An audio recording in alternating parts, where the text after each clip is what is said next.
Good morning, students. Hope my voice is audible to you people. Let me continue my discussion today. Audible, sir. We are going to discuss about the so-called empirical approach. So far we have discussed traditional approaches. In the traditional approaches, I have discussed about the so-called philosophical approach, historical approach, and then I have discussed about legal constitutional approach. The fourth point that I am going to discuss is empirical approach. Right? Now, first thing is what is empirical approach and how it is different from the so-called normative approaches. One thing that you have to understand is empirical approach is as old as the so-called normative approach itself. Normative approach cannot be completely independent of empirical approach. So what do I mean by this?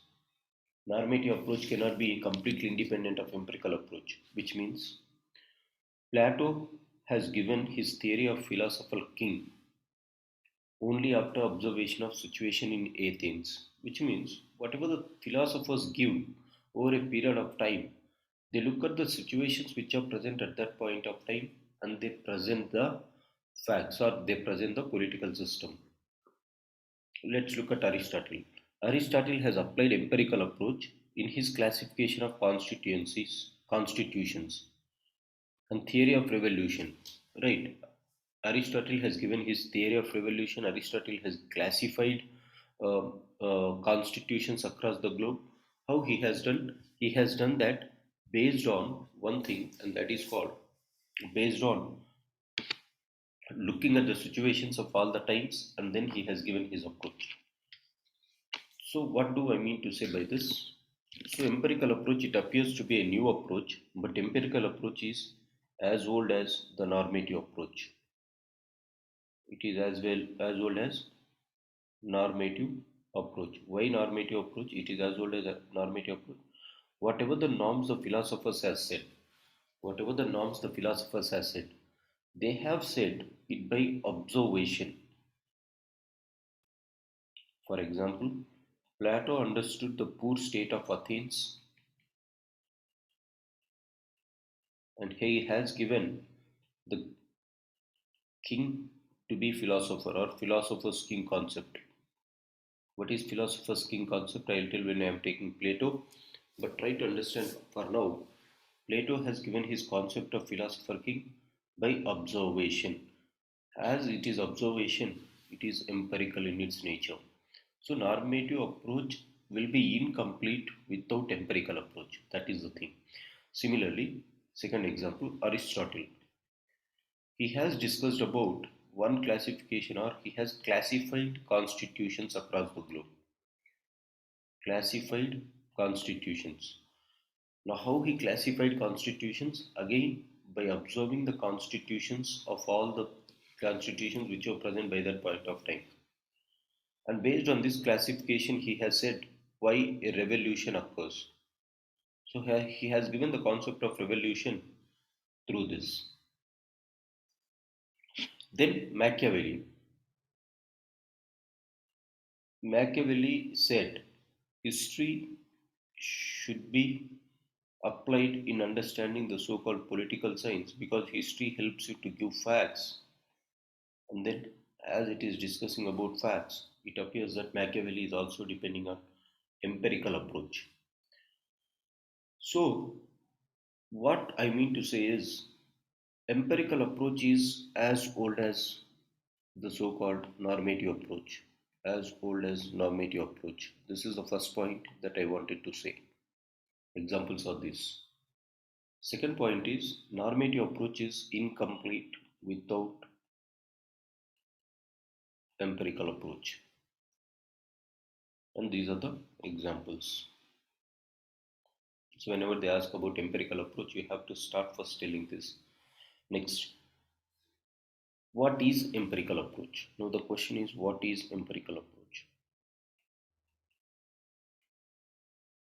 Now, empirical approach focus on the study of facts by the method of observation. Study facts by observation. Study facts by observation. Observation. Study the fact by observation. This is called empirical approach. Studying the facts by observation. For example, according to John Locke, according to John Locke, John L-O-C-K-E, John Locke, mind is, you have to write this, mind is tabula rasa, tabula rasa, T-A-B-U-L-A-R-A-S-A, which means tabula rasa means a clear board, or it is a clean state of mind, which means tabula rasa means like a whiteboard. Nothing is imprinted on the board. Nothing is imprinted on our minds. Nothing is imprinted on our mind and soul. So when we are born, nothing is imprinted on our mind and soul, right? Mind is very pure, we don't know anything. Now what imprints on your mind? It is as per Locke. Again, this is as per Locke. Nothing is imprinted on our mind and soul. And as per this, it is our observations, it is our experiences, which is the source of knowledge, which is the source of knowledge, and by observing and by experiencing, by observing and by experiencing, what we do, we go for getting the facts. By observing and by experiencing, we go for facts, and then this facts search is known as empirical approach. So what I mean to say is, empirical approach, though it is studying about facts, and whenever I say empirical approach, it is always about studying facts. So whenever I say empirical approach is studying facts, it means that it is not a new subject, rather it is as old as the normative approach itself. Because even in the normative approach, if you want to have normative approach studies, you should look at the facts, or you should observe and you should come to that facts. For example, Plato used this, Aristotle used this, Machiavelli used this, John Locke he has said mind is tabula rasa.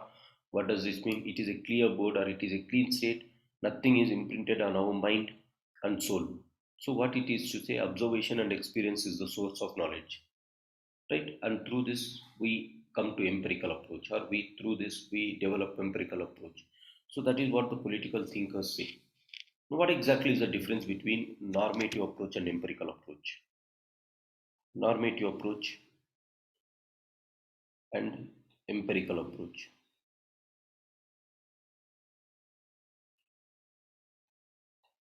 What exactly is the difference between both?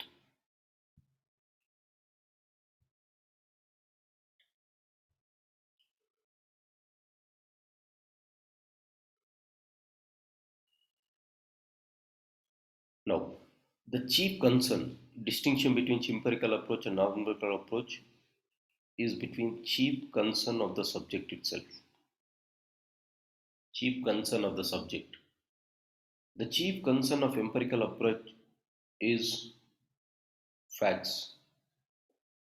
The chief concern is facts, whereas the chief concern of normative approach is values.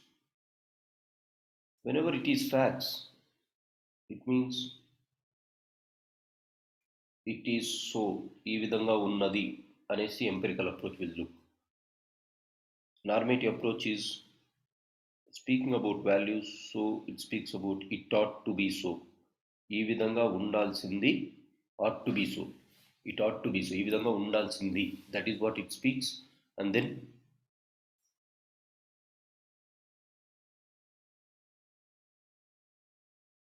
are you able to see now?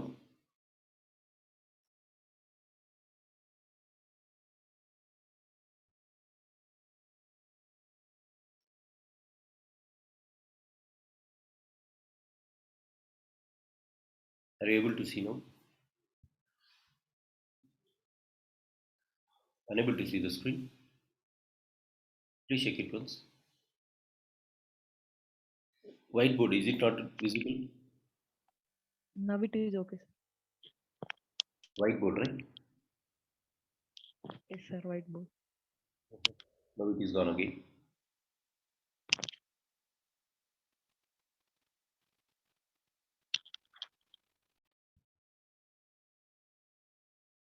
Can you check now?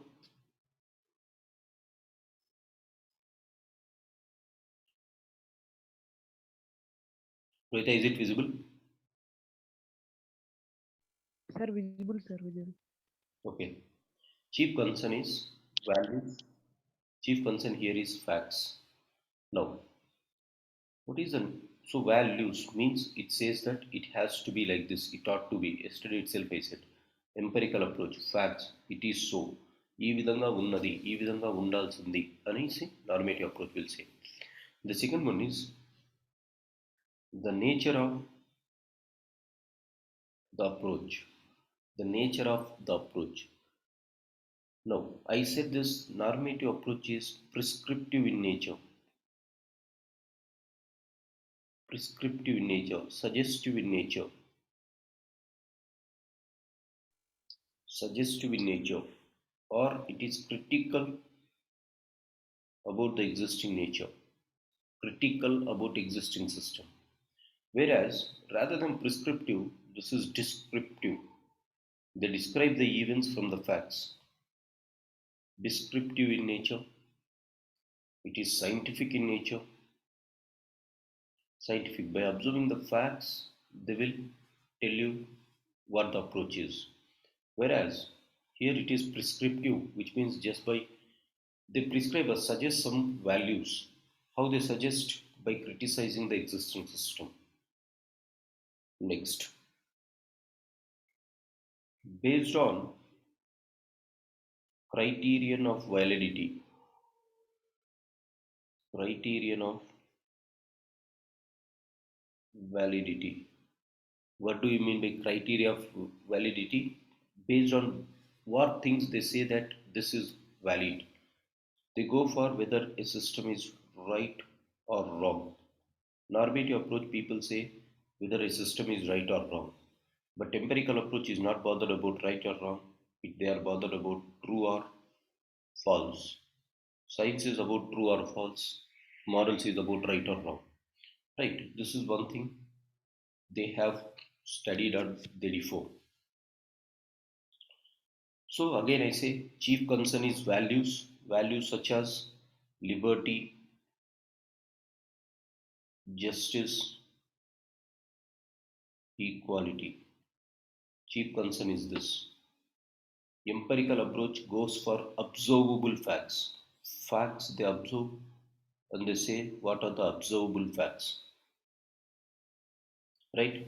It is prescriptive in nature, it is descriptive in nature. Next is the criteria is right and wrong here. The criteria is so called true or false here. Further, it is future oriented. Normative is future oriented. Sir, Ah, screen is not visible, sir. I mean, stuck at one point. once again. It is stuck. It is showing on my part. Can you check once? Now it is showing, sir. Mhm. Just now. Okay. It is future oriented. Which one? This one. Normative or empirical is future oriented. Whereas empirical approach is not considered with future, but it is status quoist, or it is speaking about the present. Stated status quoist, or it is speaking about the present, or it is static in its nature. It is static in its nature. So this is the major difference between normative and empirical approach. So what is normative approach? Empirical approach. Whenever they ask, you have to give the difference between normative approach and empirical approach is this. Many gives Many books describe on only these things, but the major concern is in the normative and in the empirical. These are the differences.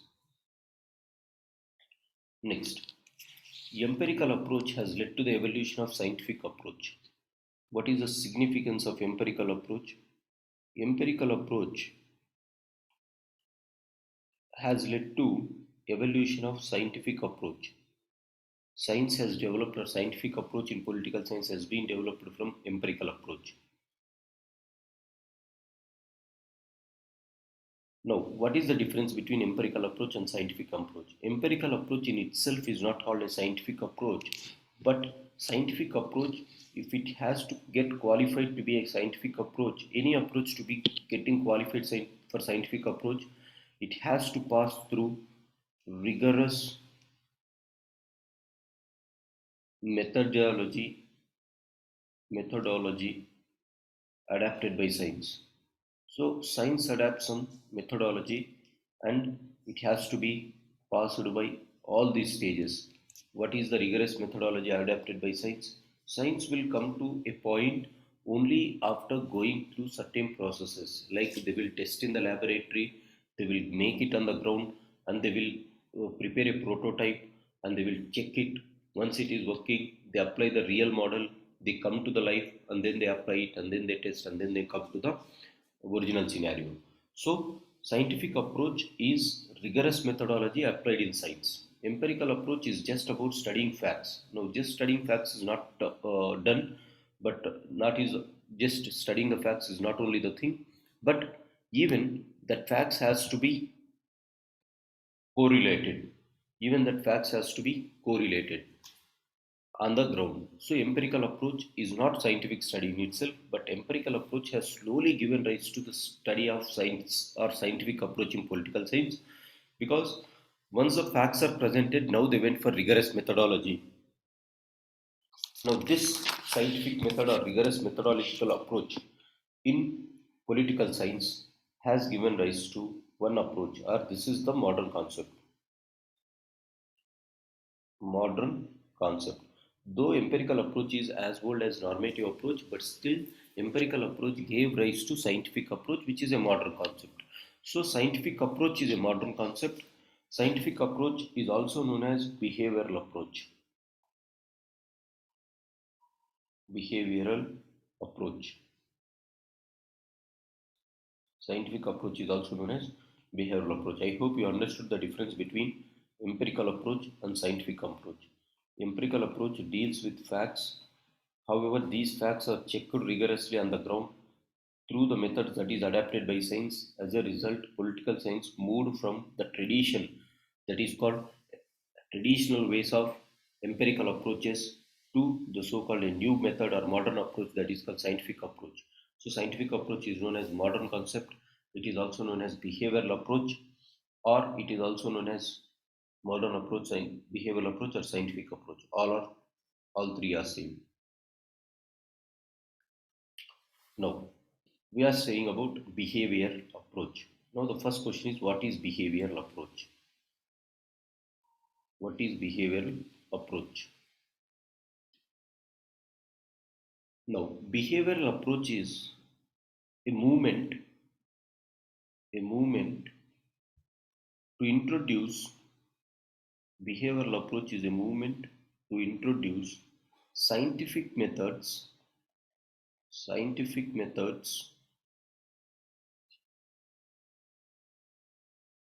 in political science. Behavioral approach, what is this movement? It is a movement to introduce scientific methods in political science. In order to understand political science, these scientists said, you introduce scientific methods in political science. That is known as behavioral approach. Now, the thing is, whenever the methodology, so they are asking to introduce the methodology of science to understand the political science. So they are saying that you introduce the same method, rigorous method that is adapted by the science, even in the political science domain, not just like pure sciences. You adapt that in the political science also, then that is going to help you to understand the facts. That is what the behavioral movement or behavioral approach is all about. So behavioral approach is a movement to introduce scientific methods in political science. But whenever a new methodology is changed, or whenever they adapt a new methodology, the scope of the discipline also changes. Scope of discipline also changes. What is the scope of discipline? Scope of discipline in the sense the assumptions about human nature, the assumptions about politics, the assumptions about state, everything changes very slowly. So whenever you are using new methodology, you have to assume new things about how human nature is formed, how political states is formed, how politics is formed in the state. Hence, whenever you are trying to look it through the lens of methodology, it is changing the scope of discipline and understanding the nature of scope of discipline. As a result, over a period of time, the complete overhaul of the discipline is going to take place. As the complete overhaul of the discipline is going to take place, it is known as complete overhaul is known as revolution, right? So behavioralism is also known as revolution. Behavioralism is also known as revolution. Why it is known as revolution? Because it is calling that you have to apply a new methodology. Once you are applying a new methodology, the scope of discipline itself changes. Once the scope of discipline changes, you have to go for new assumptions based on human nature, based on politics of the state, based on the state itself. Hence, as it is calling for new methodology, it is called revolution. Hence, behavioralism is also known as revolution. Now, why behavioralism has started? Now, did you understand what is behavioral approach? Behavioral approach is it is like a movement. These scientists they started asking for applying the methods that are used in pure science to apply even in political science. Whenever they are applying new methods, automatically the methodology is going to change. Once methodology is going to change, the scope of discipline changes. ఏ విధంగా scope change అవుతుంది discipline ని, now they will be assuming new things. In order to prove something, they will be assuming new things. As a result, assumptions of human nature, assumptions of politics is going to change. As the old assumptions were replaced by new assumptions, this is called revolution. Hence, behavioralism is also known as revolution. Now, why behavioralism has started? What is behavioralism that I have discussed in this, right? Now, why behavioralism? What is the need for behavioralism in political science? Right? Why behavioralism all of a sudden? So, behavioralism started after First World War, but in a big way, it started after Second World War. There is some reason for starting of behavioralism. Though the demand started in the First World War, the demands got consolidated in Second World War. As a result, behavioralism has arisen. So what happened during this Second World War, or what are the events that led to the rise of behavioralism in the post Second World War? Now, it has to be understood that it was proposed by behavioralism was proposed by American Political Science Association. American Political Science Association. Why they have started this? Because in the Second World War, after the First World War, people came to know that political science or political scientists couldn't stop the war. What is the use of a subject which couldn't stop the war? Ultimately, your subject has to give answers for why people are going to war and what are the factors responsible for war and how war can be stopped. This is what the subject should answer. Now, your political science failed to answer these questions. As a result, these people they were very upset with political scientists or the so-called politicians or political thinkers, saying that these thinkers they never gave some ideas to stop the war. So from that moment onwards, they lost trust on the political scientists or political professors. Now, after the First World War, the demand started because they failed to stop First World War. Now, after they failed to stop Second World War, or after they failed to analyze the Second World War, post behavioralism started gaining traction. What is the use of these guys? See, American Political Science Association clearly said that it is the failure of the political science which has failed to analyze the causes of the war. As a result, war is going to happen. Hence, they said that it is the failure of political science, or political science is said to be in decline. Why it was said it to be decline? Because this is the reason they failed to analyze the war. David Easton, there is one political scientist called David Easton. He said that political theory. Political theory is in a state of decline. After observing the Second World War events, he said that political theory is in a state of decline. Whereas there is one more person called Robert the Hull. Robert the Hull. There were two scientists who called or who criticized political science or political science thinkers heavily. Robert the Hull declared that political theory is dead. Political theory is dead. David Easton said political theory is in state of decline.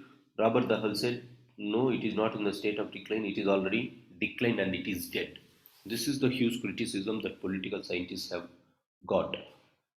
Why? They blamed historians, particularly those who has taken political science towards historicism. Yesterday I said people have taken political science towards historicism, right? They have blamed historicists, and they have blamed traditionalists. They blamed historicists and traditionalists like Sabine, Dunning. Sabine and Dunning are historicists who has viewed political science in the perspective of history. Right, yesterday you might have seen it. Sabine and Dunning are those who are contributing political science towards history. Now, they blamed Sabine and Dunning, saying that you fellows, you made political science to move to history. As a result, political science started declining its own domain. They have, these people, David Easton and Robert the Hull, they have said that Dunning, Sabine, all these historians were very, very responsible for the decline of political theory. Now, why they have criticized them? They criticized them. These scholars have engaged themselves in studying the ideas which are very old, and they are not producing any new theories. They are not producing any new theories to deal with contemporary issues. To deal with contemporary issues. Yesterday I said when I was saying history, the basic problem with history is it is studying about the past. It is not studying about the present. As a result, political scientists used to look political science from the view of history. As a result, they were stuck in the history, but they couldn't realize what is happening in the present day time, in the contemporary time. As a result, they failed to visualize the First World War, they failed to visualize the Second World War, and only after the war has happened, again, these fellows are coming and saying that the reasons for the war are this. So, they should have some insight, they should have presented it before the war has happened. But they were stuck in the past as a result of their old ideas. They couldn't upgrade themselves to the contemporary times. As a result, it is the failure of these historians or traditionalists who has taken political science towards them, and they have led to the decline of political science. Robert the Hull said that political theory is dead. This is the major reason why they said that political theory is dead. Right. So, what is why is behavioralism? I am discussing why behavioralism. Why behavioralism? After the First World War and Second World War, behavioralism started growing. First World War, they started demands. The demands were started after First World War.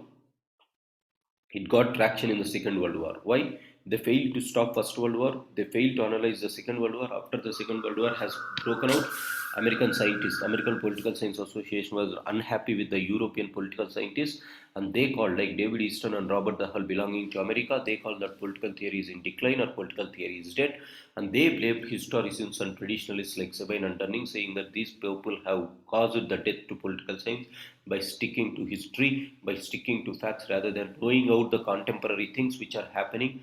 Have they been opened their eyes with the contemporary issues, they must have avoided the First World War or Second World War out of happening. So with this failure, political science got its irrelevance, right? This is what the starting point of behavioralism is. Now, now they realized one thing. What happened after this? Adding salt to the injury, after Second World War, what happened is, in America, there was a academic conference. They conducted academic conference because in the First World War and Second World War, many youth, many students studying in colleges, they went to the war and they were dead.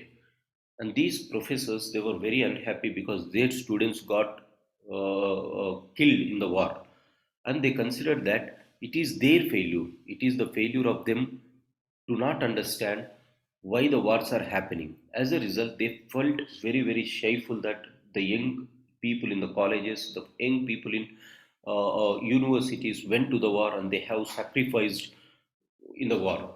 So they held, academicians held a conference. All the educated people, all the university people, this held one academic conference.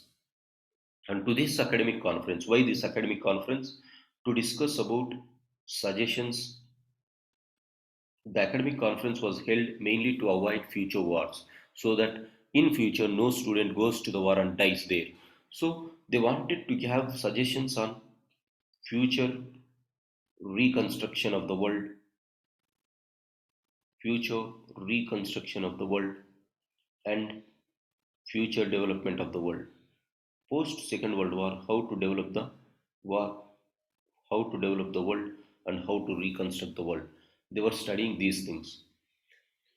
In order to give suggestions, scientists across the disciplines were called. To this conference, scholars belonging to different disciplines were called. Different spheres were invited.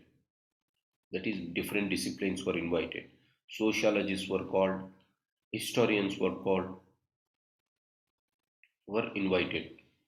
Right? All the people were invited, all the scholars got invited, but political scientists were not invited.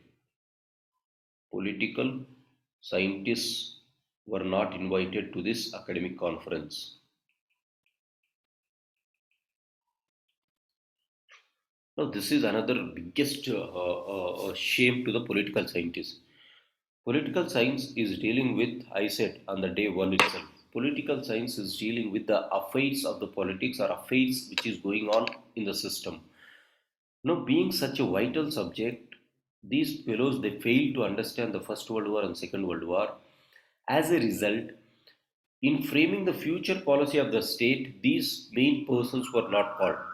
So this was a big shame, or this is the biggest drawback for political scientists. As a result, by looking at this academic conference invitations, Robert the Hull and these people they got really afraid, really ashamed. David Easton and Robert the Hull. As a result, they said that political science is in decline or political science is dead altogether because of not getting the invitation. Why they didn't send the invitation? Because these people who are sending invitations, they thought that political scientists are nothing but historians. So if you call historians, that is more than enough. No need to call these fellows because they are not adding any value to the contemporary times. That is the basic assumption which has prevailed in these areas. Right now, so I hope why they got really frustrated or why this behavioralism started growing over a period of time.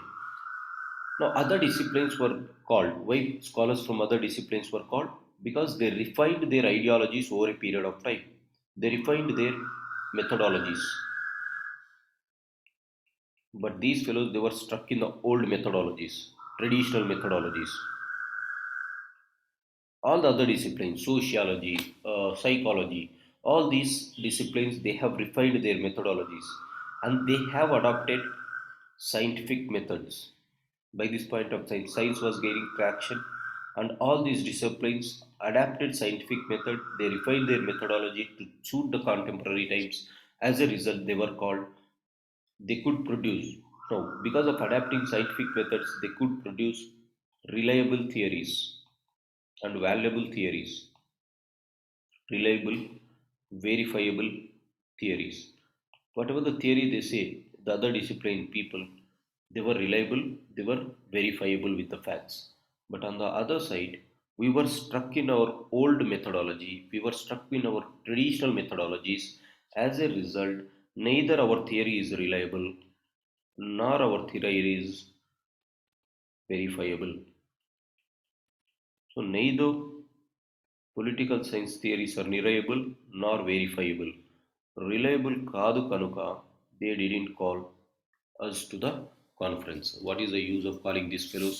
Because they will come and they will say some theories which are not reliable. So they didn't call them. So this is the basic reason why behavioralism started growing in the world. So it will get disconnected. Please join immediately by using the same link.